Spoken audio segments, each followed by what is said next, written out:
Hello class, my name is Mateo Ortiz, and my informative speech for today is going to be about grilling the tri-tip steak and just the general information about the tri-tip steak and just how to grill one. So what is a tri-tip? A tri-tip is a cut of beef from a cow, and it is the bottom of the sirloin. They call it the tip, the bottom of the sirloin. It's usually like 1 to 3 pounds, and it's pretty lean. It's really lean compared to like a ribeye or a New York strip, where there's a lot more fat marbled throughout it. This one doesn't have as much fat since it's from the sirloin. It's a really well worked muscle. It's named the tri-tip, comes from its triangular shape, so it's shaped like a triangle. It's got 3 tips, so it's the tri-tip. Some history from it of the steak. The cut was usually ground up for beef or cubed for stew before the 1950s.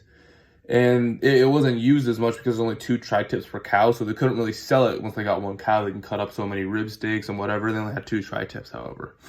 And in 1950, Bob Schutz, who is the owner of Santa Maria Market in Santa Maria, California, he was a one-armed butcher, and he decided to prepare a tri-tip like a steak. He cooked it on a griddle and served it as samples in his store. And it took off because of how tender it was, yet it was very lean, and it took off in California, and it started spreading into the West and Midwest throughout the entire coast.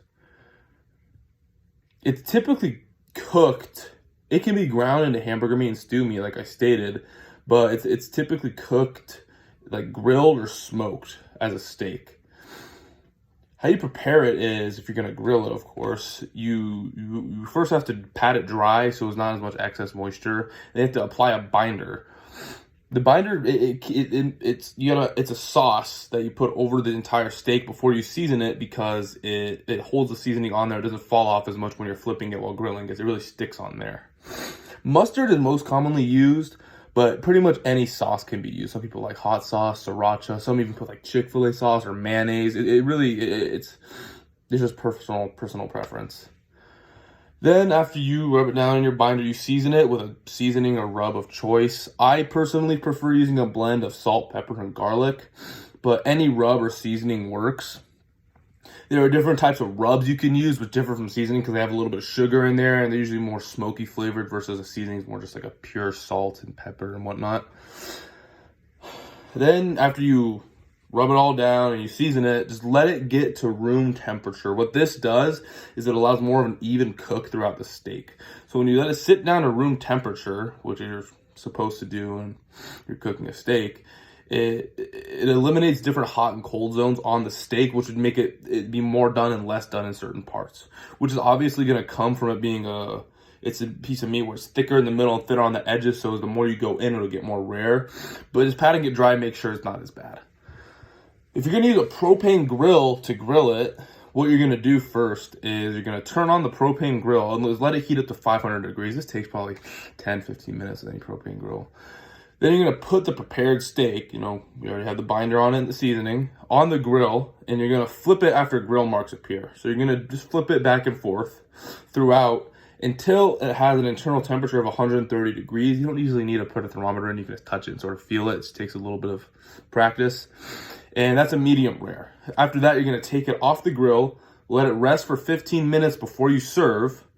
And what this does, it allows the juices and the moisture to really stay in there and sit throughout the meat, because if you cut it right away, it'll sort of all come out, and it won't be as tender. Objectively, it will not be as tender as if you let it sit for like 15 minutes. Let it get to a nice little medium rare. Take it out when it's rare. With a charcoal grill, it's a little different, a little more convoluted.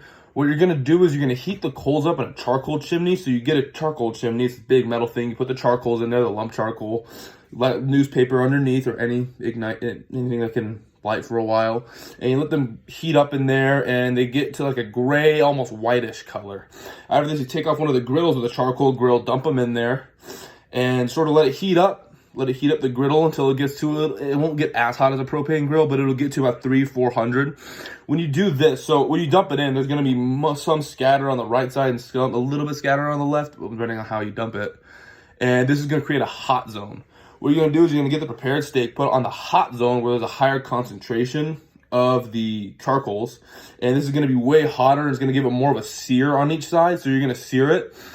just until grill marks appear. There's no set time for that. Then you're going to put it on the indirect heat where it's still hot in there and it has a real charcoal flavor, but it's not directly on the heat where it's going to overcook. It's going to take a little longer than a propane grill because it's not as hot, but you're going to put it on there until it's about 130 degrees on interior temperature, which is medium rare. Then you're going to take it off, let it rest for 15 minutes before you serve, like the propane method. And what you should expect after cooking is it should be juicy and full of flavor in the charcoal grilled method because it is smokier, more aromatic compared to the propane. This is my personal favorite to cook, and I chose it because it's large and takes a lot of time to cook, and the extra time allows you to make it more of a cultural thing with your friends and family, and that's why I like doing it. So in closing, the tri-tip is interesting and delicious, and the history and cultural value of the steak to the West Coast is very appealing.